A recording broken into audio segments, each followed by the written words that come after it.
They called him the Lion of Panjshir, the name of the valley in northeastern Afghanistan he defended throughout his life. Ahmad Shah Massoud began to fight when extremely young, first in fact at the age of just 19 against the communist regime of Mohammed Daoud Khan. Then, in 1978, against the Soviet forces who occupied his country for 10 years. 9 times the Red Army tried to seize the Panjshir Valley. 9 times Commander Massoud pushed them back. In the end, he was even recognised by his enemies for his courage and his independence. But his independence angered many. He found himself in strained relationships with foreign powers and with Afghan Islamists. In his last battles, he fought against the Taliban and its Northern Alliance as he tried to warn the rest of the world of the dangers that Islamists posed. Don't underestimate terrorists. They may be based here, but their influence is spread over the world. Bin Laden is in Central Asia, but he has networks everywhere. Well, just 2 days later, Commander Massoud agreed to give what would be his last interview. 2 men posing as Belgian journalists were actually assassins, according to some, sent by Al-Qaeda, according to others, by the Pakistani secret services. Well, 2 days after his murder, September the 11th, and the US was attacked and the whole world order was shaken to its core. Well, our correspondents have been back to the Panjshir Valley, and there they met the son of Commander Massoud and met old soldiers who fought against the Soviets in the 80s. They find them proud of the isolated region's independence and its peace, proud as well that it remains protected from extremists and violence. Well, Constantin Simon and Nazir Afzali revisit the valley of Panjshir for France 24.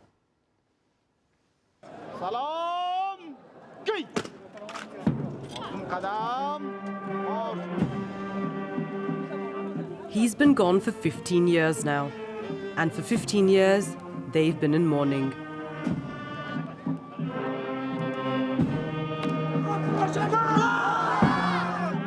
Frozen in time, the image of Ahmad Shah Massoud, the Lion of Panjshir, legendary leader of the Afghan mujahedeen. On his 15th death anniversary, they've come from all over the province and from neighbouring regions as well. I often dream of Commander Massoud. I imagine he eats fruit and this dream tastes like paradise. He is sorely missed. If he was here, our country would not be adrift. Suddenly, the crowd becomes uncontrollable. The second in command of the Afghan government, Dr. Abdullah, has come from Kabul. He was one of Massoud's most trusted lieutenants. Their biggest fear? Another assassination by a suicide bomber. Pay attention to those armed youths there. People have easy access to weapons in Afghanistan. There are a lot of arms in circulation in this region ravaged by war for 30 years. Among the veterans, a young man stands out. This is 27-year-old Ahmad Massoud, the son of the deceased commander. We leave the ceremony in a convoy with the men who embody the future of Panjshir.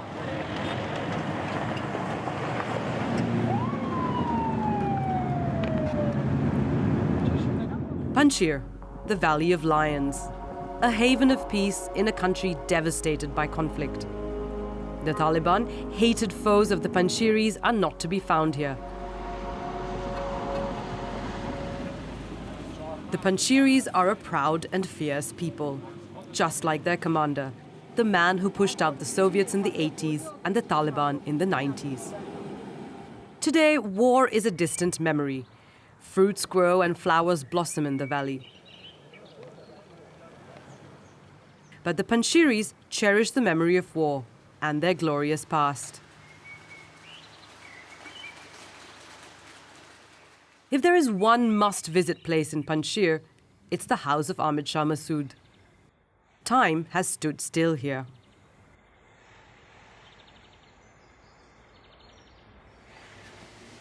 The great man is gone, but his shadow is everywhere.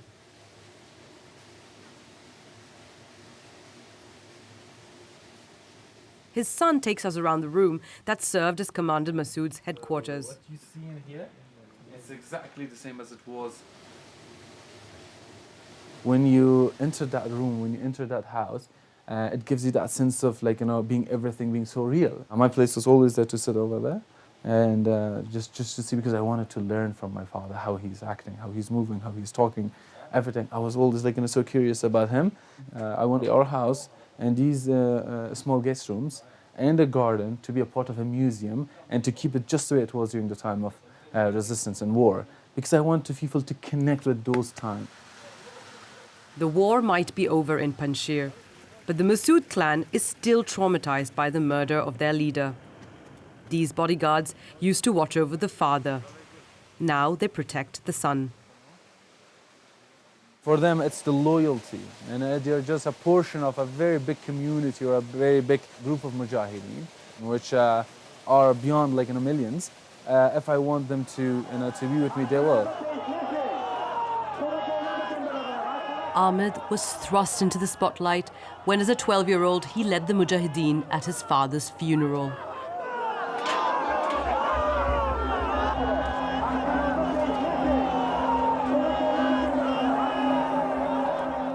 As the firstborn with 5 younger sisters, he had to give up on his dream of becoming an astronomer to carry on the legacy of his legendary father.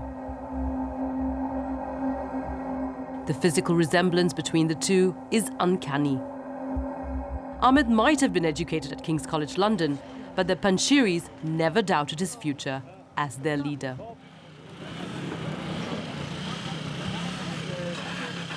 First of all, this legacy, if you put it only on my shoulder, it's gonna be devastating. It's gonna be a super heavy responsibility. But thankfully, this is not only my responsibility, the legacy of my father. It won't transfer only to his son, but to a generation, but to all Afghans, actually to all humanity. Here the memories of war and the victories remain entrenched in the minds of an entire generation.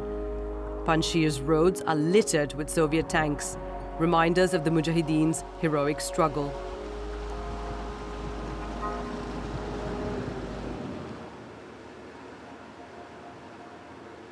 We met a man who was a part of the band of fighters who managed to repel one of the world's most powerful armies. The former Mujahedeen shows us how he targeted a tank. We shot at it and then it caught fire. There were 13 Russians who burned inside. I was hiding. I looked to see if they were alive or not, if they were going to shoot at me or not.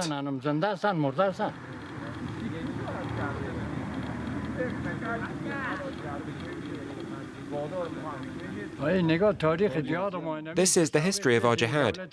Today we're still known as fighters. We fought and slaughtered monsters like them, and we remember that fight so that our children won't forget.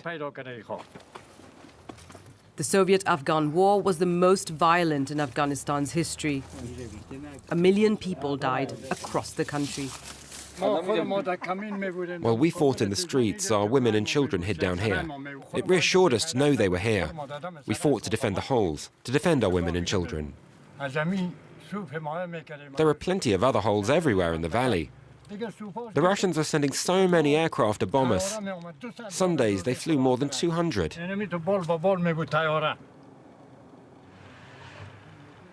After defeating the Soviets, the Panjshiris, led by Massoud, continued fighting other Mujahedeen factions and the Taliban, who took Kabul in 1996. Many here believe they haven't been given credit for their struggle during those long years of war. We defended the country against all sorts of invaders, but we never received any financial compensation. We buried our children with our own hands and then went off again to the front. But today, those who occupy important positions, during the war they were abroad in Europe and in the US. We're second-class citizens.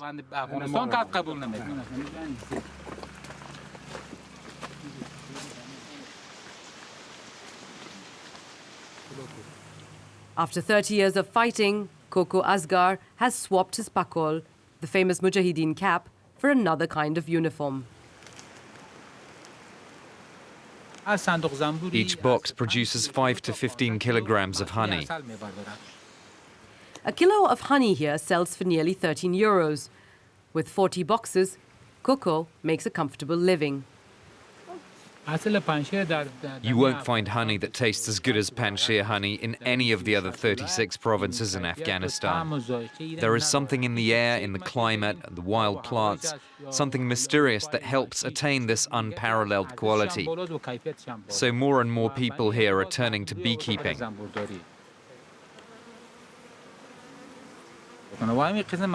You know, bees are like the Afghans. If they're attacked, they know how to defend themselves. You don't need to worry. They won't hurt you. I told them not to attack you.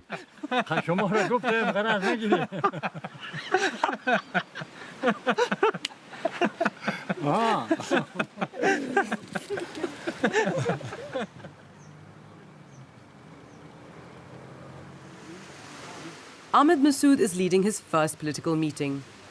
He wants to soften the image of the mujahedeen, who are seen as warlords. It's a tough task, as he is dealing with politicians twice his age.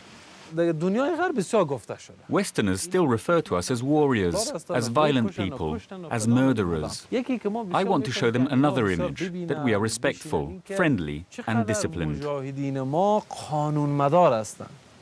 I promise you 100% that the people of Afghanistan are behind you. We are your soldiers. We have no problem with your age. For us, you are like your father. I remember after the assassination of Massoud, we met here, but we had nothing more in mind, nothing more to say. Today, I met Ahmad Massoud, and thank God, it's as if the commander has been resurrected. It fills me with joy. His movements, his manner of speaking, all that I saw in Massoud. I found hope. The country finally has a leader. Ahmad will take the place of his father, I am sure.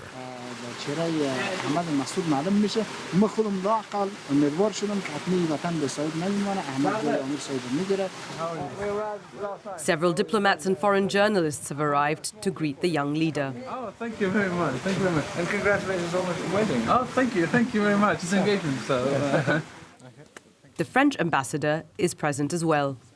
Why are there links between France and Massoud? Well, it goes back to the time when Massoud attended the French school in Kabul. And above all, the role that French doctors played. Bernard Kouchner, for example, who came to Panjshir to help the Afghan resistance against the Soviets, and who for decades looked after and cared for wounded Panjshiri fighters. Is there not also a fascination, a certain romanticism linked to the Massoud clan? Oh, I don't know if it's romanticism, but as you know, in France, we like resistance. Massoud reminds us that his father was a politician as well, who fought oppression and totalitarianism. for my father, two things was his main vision. His vision was to truly establish democracy in a democratic system, and to have a fair election. Honestly, I want peaceful, first of all, and secure, free Afghanistan. He also wants to continue the work his father started in the field of education. This girls' school was started by Commander Massoud in 1999. An act of resistance at a time when the Taliban were waging a war on education.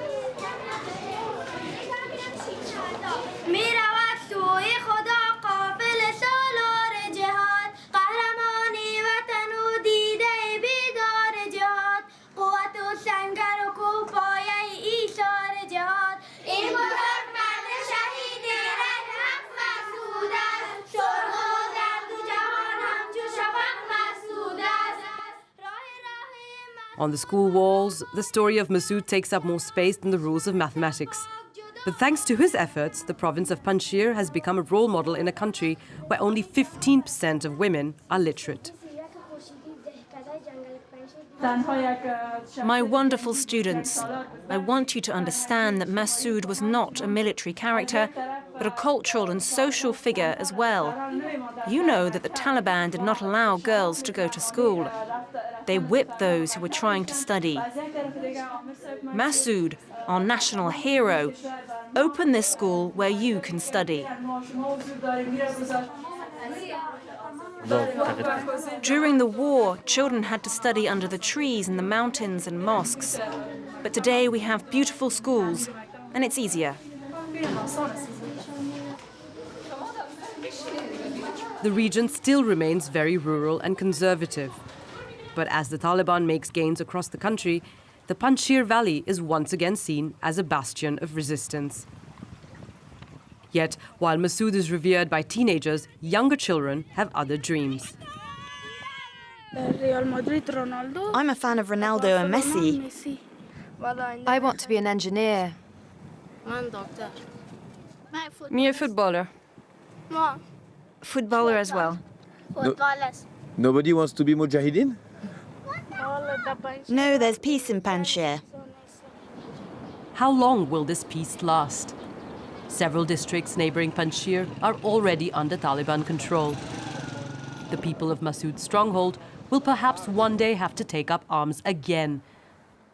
The Panjshiris say they're ready. Constantin Simon and Nazir Afzali revisiting the valley of Panjshir for France 24. Well, that's all from this week's edition, but of course you can catch it again and all the previous editions as well. Website at france24.com. More news coming up. Thanks for watching.